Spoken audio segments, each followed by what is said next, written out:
Não, não, não.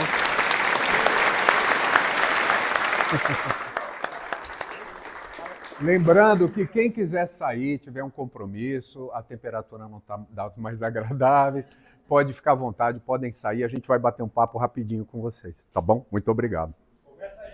Começa já, é rápido. Bom, eu quero agradecer a presença de vocês, dizer que essa montagem, ela ocorre por conta do Fomento, que a maioria de vocês conhece, que é uma política de Estado, não de governo, independentemente da prefeitura de plantão, e ela tenta contemplar ou contempla projetos que têm uma linha de trabalho conceitual ou estética, etc. No nosso caso, é o trabalho de pesquisa e busca e entendimento da obra do irlandês Bernard Shaw. Ele nasceu em 1856, morreu em 1950, aos 94 anos, ele estava em cima de uma árvore, podando uma árvore, caiu. O que ele estava fazendo em cima de uma árvore aos 94 anos, ninguém sabe. Mas ele caiu e, em decorrência de problemas renais, ele faleceu. Ele escreveu mais de 60 peças, 350 mil cartas, 4 romances, ganhou o Nobel de Literatura em 1925, cuja opus magnum, a obra principal, foi Santa Joana, mas pelo conjunto da obra, e também o Nobel de melhor roteiro original por, não é My Fair Lady, como é que se chama? Pigmalião, no roteiro num filme de 1938. Então, ao lado de Bob Dylan, é o único humano que tem esses 2 prêmios. Ele era avesso a prêmios, se recusava a receber prêmios, porque ele dizia que o prêmio para alguém que trabalha no ramo de arte ou de literatura é conversar com seu público. Portanto, ele achava que um artista, como ele dizia, não deveria receber prêmios, que o prêmio já era o trabalho. Mas a mulher dele insistiu, diga, poxa, Nobel de Literatura, né? Recebe isso daí. Ele disse, muito bem. Quando ele morreu, depois que foram à casa dele, acharam um Nobel lá que estava apoiando uma porta. O Oscar estava apoiando uma porta lá para a porta não bater. Mas ele pegou toda a grana que ele recebeu do Nobel e usou para a difusão e tradução de August Strindberg. Então ele apresentou Strindberg para a cultura anglo-saxã em traduções de autores, autores escandinavos. Ele criou o livro em brochura. Os livros eram de capa dura, muito caros, e ele dizia que os trabalhadores tinham que ter acesso à cultura. Ele se reuniu com aquele dono da Penguin Books e criou o livro que hoje a gente compra, que é o livro em brochura. Então ele foi o autor socialista mais lido na Inglaterra até os anos 60, muito lido até hoje na Índia e na China. A profissão da senhora Warren que nós montamos foi proibida na Inglaterra até 1920 e tanto. Os atores, quando fizeram uma leitura quase privada em Nova York, foram presos em 1912, porque tem insinuações de relações incestuosas ali na peça e coisa e tal. Então, ele dizia, ele era um polemista, vegetariano, também criou a Sociedade Vegetariana de Londres, ele fundou a London School of Economics, que até hoje é uma das principais escolas de pensamento social e econômico e político do mundo. Ele também ajudou a criar uma academia para atores lá em Londres, até hoje, em funcionamento, para aprimorar o que ele chamava de uma interpretação romantizada e melodramática da peça bem feita do século XIX. Ele dizia que quando leu Ibsen, que ele tinha um amigo chamado William Archer, que era tradutor de Ibsen, e ele dizia que Ibsen tinha apresentado a grande inovação técnica do teatro, que era, ao invés, eu vou usar os termos que não são exatos, mas ao invés de uma introdução, desenvolvimento e conclusão de uma peça, ele dizia que tinha que ter introdução, desenvolvimento e discussão da peça. Ela não tinha que ser finalizada e entregue. Ele dizia que deveria ao público fazer um juízo sobre a peça. Quando acusado de se confrontar com o gosto do público, ele dizia o seguinte: eu jamais pensaria em lhes pregar uma peça, já que dependo de vocês para o meu sustento. Se os faço rir de si mesmos, saibam que o meu objetivo como escritor de comédias clássicas é corrigir a moral com o ridículo. Outra coisa que ele dizia, que o riso é o preço que vocês vão pagar para eu falar aquilo que eu quero dizer. Então, muitas das vezes, ele usa, nessa peça um pouco menos, ele usa elementos cômicos, dentro do drama. Então, e ele também, como todo grande autor, ele tem uma mistura de gêneros dentro de uma peça. Eu não conheço nenhuma peça de gênero puro, né? Assim, isso é só comédia, isso é só farsa, né? E ele também, quando fala alta comédia, a gente confunde, o brasileiro gosta muito. Décio de Almeida Prado, grande crítico brasileiro, dizia que no Brasil, por alguma razão que ele não sabia explicar e sem juízo de valor, o público brasileiro tinha uma grande aceitação imediata para a comédia. E ele não conseguia entender. Só que a gente mistura muito pela tradição televisiva e radiofônica, que a nossa formação de artes cênicas é muito essa, né? A gente confunde os gêneros, alta comédia e farsa e também outros gêneros cômicos ali. Porque a grande raiz da comédia, como diz Eric Bentley, é a dor. A comédia sempre trata de algo que eu quero que é seu. Toda comédia trata de um roubo. A mulher que é do outro, o dinheiro que é do outro, a comida do glutão, você sempre corrige certas coisas para certo equilíbrio grego, né? No sentido da felicidade ser o equilíbrio. Então a comédia corrige isso. E a comédia também, diz Bentley, que era um grande admirador de Shaw e morreu há 2 anos, aos 104 anos, ele dizia que a comédia é uma tragédia que foi adiada. Se você pegar qualquer final de comédia que você assiste, imagine o encontro no domingo que vem, aquele almoço de família, as coisas não vão estar muito assentadas ali, vai ficar uma dor naquilo. Ele só não acaba com dissolução e nem no caso da tragédia, com a morte. Então, esse projeto foi pensado durante a pandemia porque a religião entrou na agenda política e na nossa discussão de uma maneira enviesada. Então, nós também, ele dizia dos artistas, daqueles que eles chamavam livres pensadores, né, pessoas que acham que estão isentas de preconceito, ele dizia, como vocês, as pessoas sem preconceito são preconceituosas. Então a gente foi estudar um pouquinho os movimentos e saber que não existem os artistas, não existem os evangélicos como não existem os católicos, nem os conservadores. Existem vários segmentos de pensamento dentro disso. Então, o que nós pensamos? Qual seria o conceito, já que a gente estuda esse autor? Vamos falar de religião. Por quê? Quando nós montamos Cândida, em 2008, com a mãe da minha filha ali, a Bia, o motivo foi ela falou, pai, a gente não se vê muito e tal. Eu falei, vou montar uma peça com a sua mãe e a gente vai se ver. E foi o que aconteceu. Eu achei que ia durar 3 meses e ter 70 espectadores. Durou 5 anos e teve mais de 100 mil espectadores. Então a gente entendeu que o Shaw, para quem lê, eu lia, achava em sebo e dizia, por que não se monta mais isso, né? Porque para nós atores, ele propõe grandes e bons obstáculos. E bons obstáculos é tudo que a gente quer em cena. Eu busco em cena nunca a expressão do meu ego, mas a minha presença diante de bons obstáculos, onde o público possa estar comigo ali dentro. Esse é o meu objetivo de trabalho. E o Shaw propõe isso de maneira magistral. O diálogo dele foi comparado às cadências mozartianas. Inclusive, ele foi crítico literário, crítico dramático e crítico musical. Ele era muito pobre, nasceu na Irlanda, de família, aristocracia caída, muito pobre. Aos 20 anos foi morar em Londres e a carne fornecida para os trabalhadores de Londres na época era de tão baixa qualidade, tão podre, que ele virou vegetariano. E o grande slogan que ele tinha era muito bom. Ele dizia que no enterro dele, ele seria acompanhado por todos os animais que ele deixou de matar para se alimentar. Esse seria o cortejo fúnebre dele. Então, era um homem como o século XIX criou, né, para a gente, né, que somos uma derivação e hoje problematizando o eurocentrismo, a sociedade ocidental e etc., ele criou essas pessoas que tinham interesses múltiplos. Eu chamo de teorias unificadoras, né? O marxismo, a psicanálise, etc. Mas o Shaw ele consegue navegar nisso e brincar com essas coisas. Ele era um grande criador de casos, polemista, muito tímido.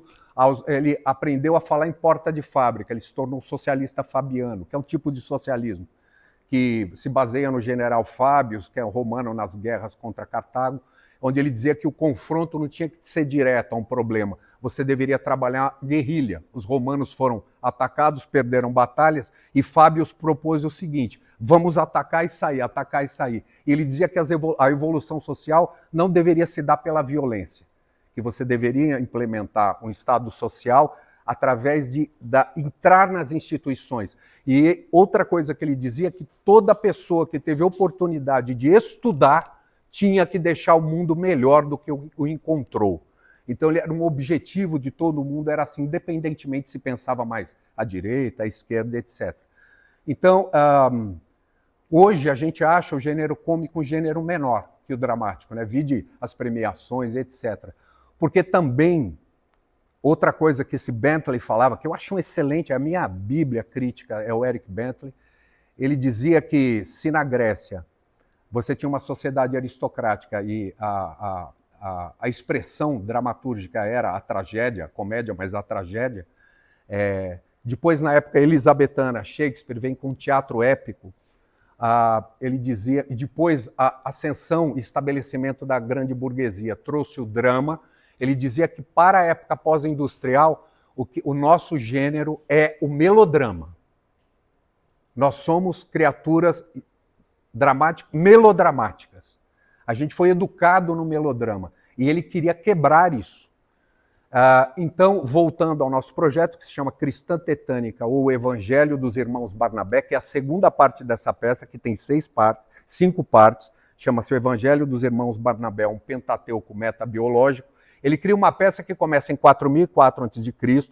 Vocês, por favor, baixem o programa. Foi alguém que fez uma cronologia e datou a fundação do mundo em 23 de outubro de 4004 a.C. Essa datação foi aceita até início do século XIX, porque era muito bem embasada dentro do calendário juliano. Depois, um outro inglês religioso, geólogo, foi estudar as rochas e disse: mas se essa datação é aqui, então essa formação não dá mais que 4004. Religioso, foi perseguido religiosamente por essa informação, mas se começou a questionar. O próprio Isaac Newton também publicou uma cronologia para tentar datar o começo da Terra. Desde o século XV, XVI, eles queriam entender por uma data ali no início do mundo, etc. Né? Então, isso foi se desenvolvendo com a geologia e tal. Hoje a gente sabe que a brincadeira toda tem 5 bilhões de anos, a Terra, etc, etc. Então, e o Shaw, dentro de Cândida, eu fazia James Morrill, né, que era um pastor socialista. Depois nós fizemos O Homem do Destino, que era o Napoleão, uma peça de 1896, onde o personagem do Lute, que era o Giuseppe, era um italiano, dono da estalagem que recebe o Napoleão, e tinha superstições, a bruxa. Ele achava que tinha poderes sobrenaturais.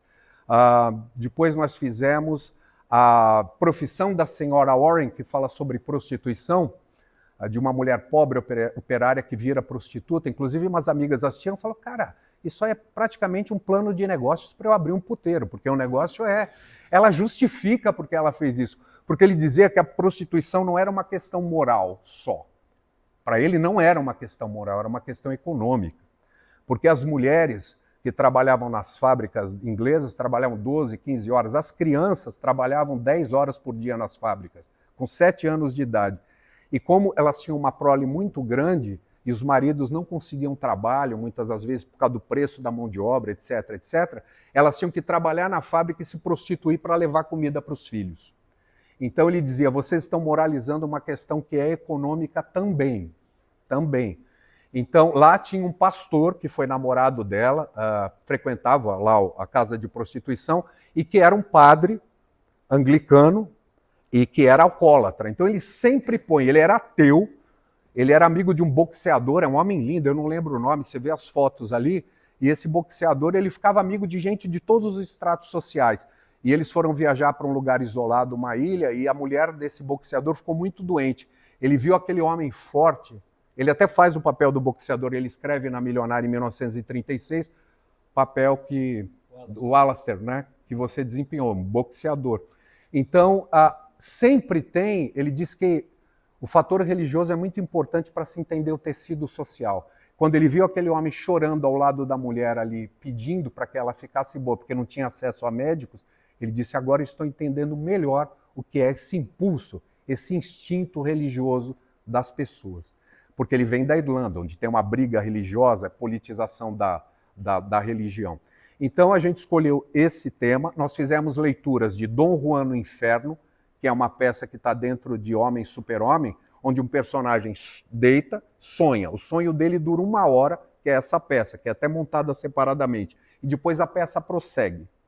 Então, Dom Juan no Inferno nós montamos, lemos, depois nós lemos um pequeno texto que se chama como é que se chamava? Uma estranha, como é que é? A impossível versão moderna da paixão, porque diziam para ele, poxa, escreve a história do julgamento de Cristo. Ele falou, não dá, ele não se defende, não é bom teatro. Ele falou, quando eu escrevi Santa Joana, eu tive acesso aos documentos, e aí eu disse, é uma peça pronta, ela se defende, portanto o drama está lá. Ele falou, foi só transpor para o tempo e os limites do palco, a peça já existia, eu só fiz isso. Aí ele escreve uma pequena peça dentro de um prólogo, que eram longos os prólogos, os prefácios dele, e ele escreve uma peça onde Jesus conversa com Pilatos. E ele diz, eu não vou tentar explicar por que Jesus não se defendeu, mas eu vou tentar resolver, ele chama assim, as dissonâncias de Pilatos, porque Pilatos tenta inocentá-lo, e ele não entende porque aquele pregador de rua prefere morrer. Então esse encontro de duas civilizações, de dois homens que estão buscando alguma coisa, é uma cena de 15 minutos, né? O Nicolas leu, o Choeri também, é uma joia de entendimento. Porque para nós do teatro é muito comum o papel religioso dentro de funções cômicas ou dramáticas, né? Um padre em cena, etc. Principalmente com a comédia do século XVIII, etc., onde dá uma esculhambada, né? Dentro de Romeu e Julieta tem o Frei Lourenço, existem essas figuras, naturalmente, né? Mas alguém que ateu e colocou o próprio conteúdo religioso em cena é muito raro acontecer. E de uma maneira, eu não sei, eu acho respeitosa, porque de maneira nenhuma eu queria ter uma soberba, porque eu não vou a nenhuma religião oficial, nem institucional, eu não tenho isso, né? Eu frequentei religiões afro-brasileiras, conheci um pouco algumas coisas, mas eu não vou a nenhuma, mas eu suspendi o juízo quanto a isso. E eu acho que ele coloca esse material para a gente de uma maneira interessante. Ele coloca isso em cena de uma maneira... eu fui ler o Gênesis, eu nunca tinha... Vocês leram o Gênesis? Já não. Essa parte da Bíblia, esse início, a criação do mundo, quantas páginas são, Nicolas? Uma? Como? 3 páginas.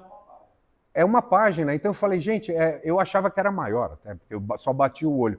Mas Adão e Eva, Napoleão, esses personagens que ele bota estão no nosso imaginário, fazem parte do nosso esqueleto.